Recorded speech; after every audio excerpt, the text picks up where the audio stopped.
Alright, so I've been seeing a lot of Kenobi reviews recently, and people have just been shitting on it. And yes, I could do that. I could just shit all over Kenobi, and honestly, there is so much literal human feces about this show that I wouldn't even know where to start. The show feels like it was made Star from Wars a is toddler's yes, R-rated creatively rap fantastic.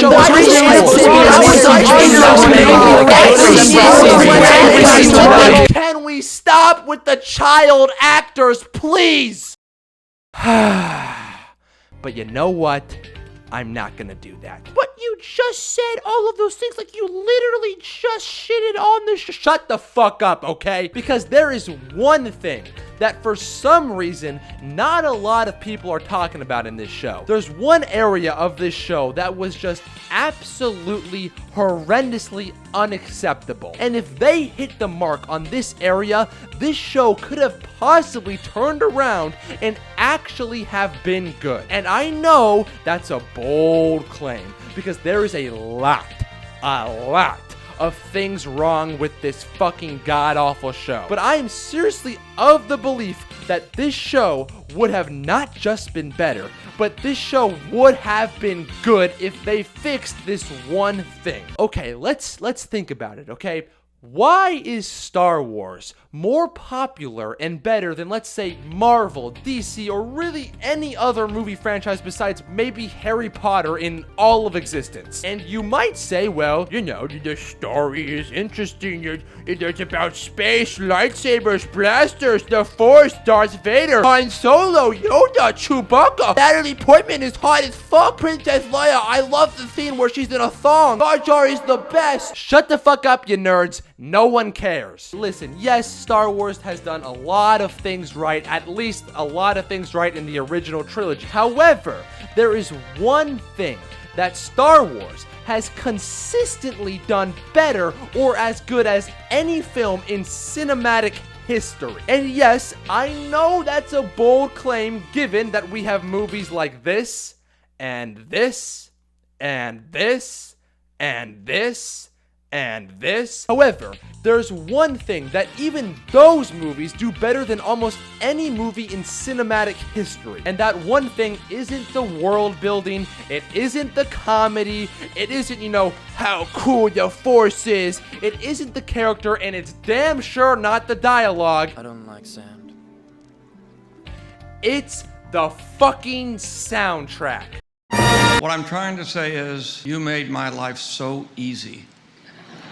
If that shit doesn't make you want to commit mass genocide, I don't know what will. I'm literally not joking when I say that the original trilogy has 3 of the best 3 soundtracks ever made in cinematic history. And this, in my opinion, is what really separates Star Wars from Marvel, DC, and all the other superhero fantasy blockbuster movies, maybe besides Harry Potter. And no, I'm obviously not making the case that every Star Wars movie is better than every Marvel movie and every DC movie. That's absolutely ridiculous when you have movies like this. Somehow Palpatine returned. But listen, even in moments like that and in movies like this, the reason why Star Wars is so goddamn memorable, in my opinion at least, is because the soundtrack is so fucking good. And I know that might sound crazy to you at first, but let's take a look at this scene right here, okay? This scene right here is pretty basic.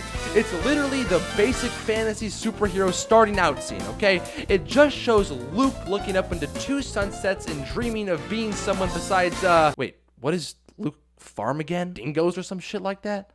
Man, I don't fucking know. Now, this is a very generic scene that a lot of superhero movies and fantasy movies have. However, why is this scene so memorable? Why does every person who has ever seen Star Wars have this scene engraved in their heads? It's because John Williams pulled out his little 13-inch cock and decided to jizz all over the film. Now, I can't play the original version because YouTube would immediately send a SWAT team to my house to execute me and my entire family for copyright violation. But imagine if this scene right here had some generic and boring movie soundtrack score. Okay, like, listen to this shit.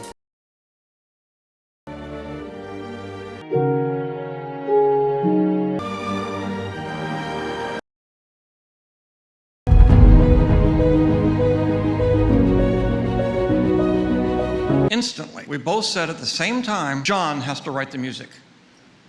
Steve said, Can you feel how disgusting and grotesque that is? I guarantee you that if this scene had a score like that, no one would even remember this scene. Despite this scene being some generic scene of the protagonist dreaming of being a hero, there are legitimate film critics who believe that this is the greatest scene in all of cinematic history. Now, okay, this is some unimportant scene in the grand scheme of Star Wars, okay? So let's take a look and compare the music of this, like, unimportant scene with a scene in the Kenobi show that is one of the most important scenes in the entire show. Well, you see, in this scene, two characters that, you may have never heard of meet each other for the first time in like 20 years. And bear with me now, because these characters are pretty vague, and you might have never heard of them, and I honestly wouldn't even blame you if you haven't heard of them, but one of the characters goes by the name of, Darth Vader,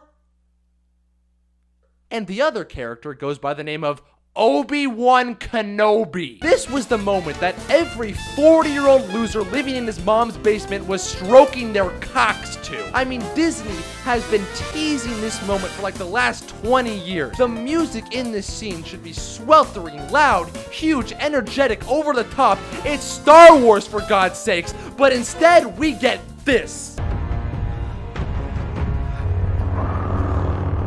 We're taking two of the most iconic characters in film history and putting them back together for a rematch.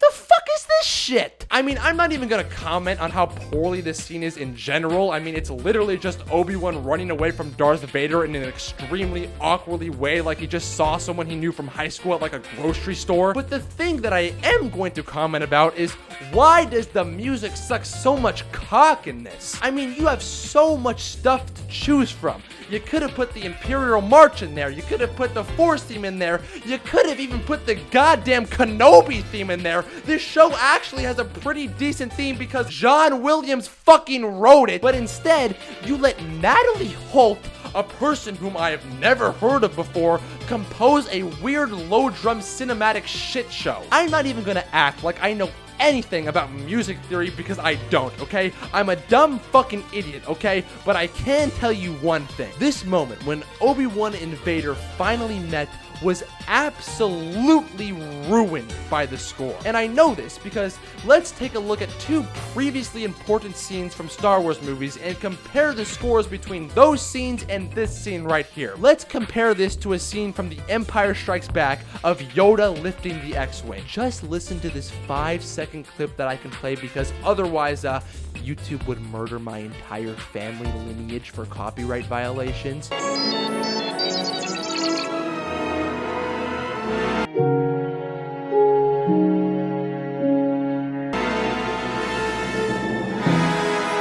The heart of this scene is a stupid green lizard lifting a dumb spaceship out of the Everglades in Florida. But why is this scene so goddamn good? And you could say all the symbolisms and how it shows we're so much more capable of things than we think and all of this stuff and that, but fuck your opinions, okay? They're wrong. The music is what makes this scene so goddamn good. Now, I understand that this isn't really a fair comparison given that The Empire Strikes Back is not even in the same universe as the Kenobi show. However, let's take a look at something that's a more similar universe to the Kenobi show, and that is, let's take a look at the prequels. And everyone has their own theories on why the prequels have gotten so much more love, but why I think the prequels have aged so well over time is because the music is still so memorable. I mean, seriously, let's try a little experiment right now, okay? I want you to right now close your eyes and think of one moment from the prequels.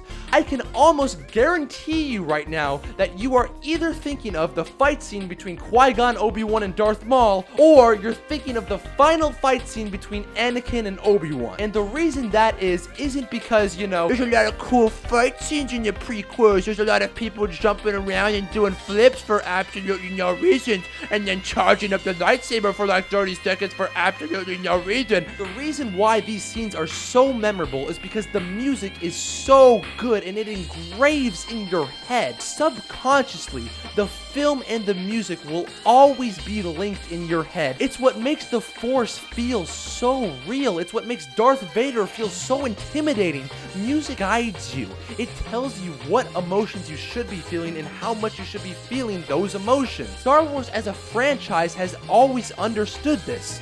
Okay, well, maybe I'm giving Star Wars as a franchise a little too much credit. Maybe John Williams has always understood this because John Williams has a massive 13-inch cock. Because even in scenes where an old man tries to kill an innocent child for no reasons, or a scene where two white men try to fight an alien because he's doing blackface, or even in a scene where they're talking about goddamn sand, the music is still absolutely incredible. It's why I was so excited for this show in the first place. The music of the prequels has always been so good, and the films just haven't lived up to the music that was supposed to be supporting it. I was so excited for the films to finally get another chance to try and live up to the music that had been supporting it.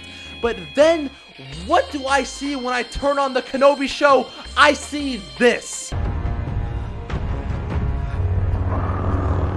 There isn't a day that goes by or went by as we were making the movie where we don't talk about George. You know, it's the standard, what would George do? And you sold them.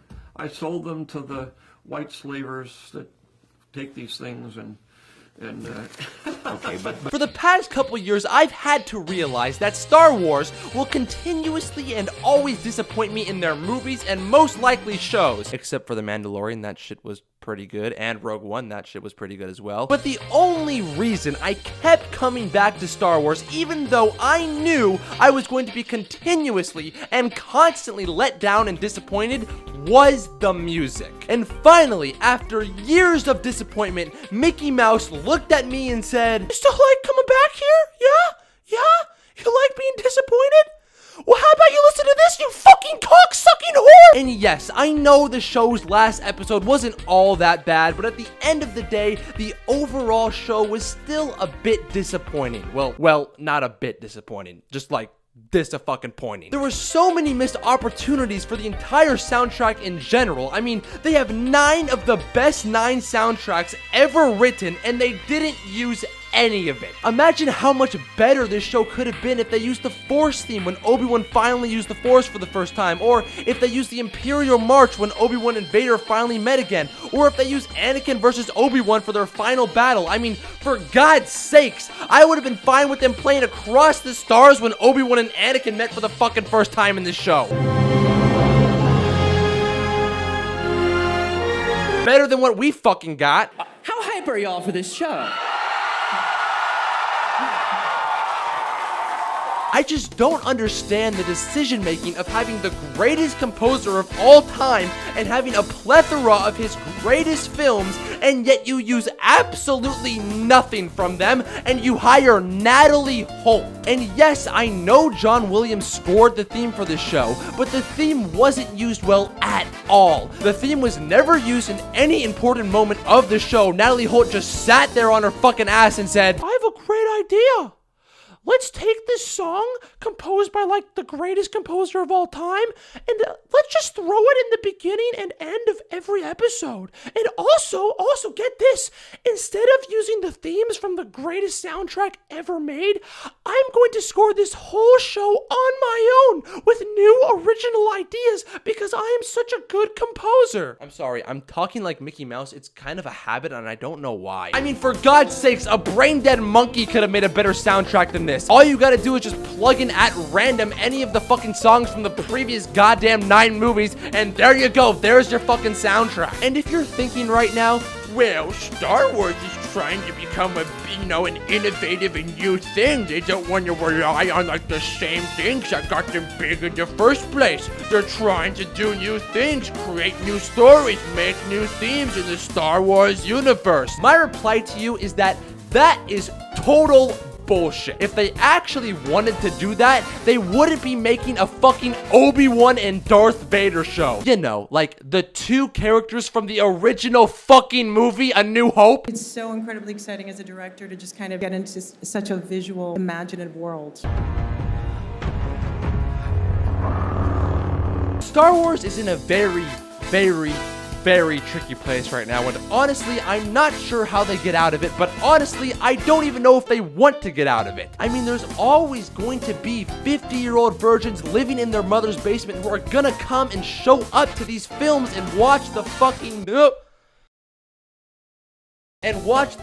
shows. It doesn't matter what's being played, even if the entire 2.5-hour movie is Darth Vader standing over Yoda and shitting on his dead body. Star Wars fans will still show up to the theater and cry like little schoolgirls because hashtag, they brought back Yoda. Hashtag Yoda, I love Yoda. Yoda is the best. All right, I'm done talking about this show. Let's rate it. I know I really didn't discuss the actual aspects of the show and I just focused on the soundtrack of the show, but there's already been millions and millions of different reviews on this show, so I thought I'm not gonna do that. This show is worse than the prequels, it's worse than the new trilogy, and by god fucking cocksucking damn, it's worse than the original trilogy. I will take some of the best music in the world accompanied with Hayden Christensen and Natalie Portman shoving sand inside each other's assholes over a show that was made in a toddler's arts and craft class that has a completely forgettable and atrocious soundtrack any day of the week. So finally, what do I rate this show?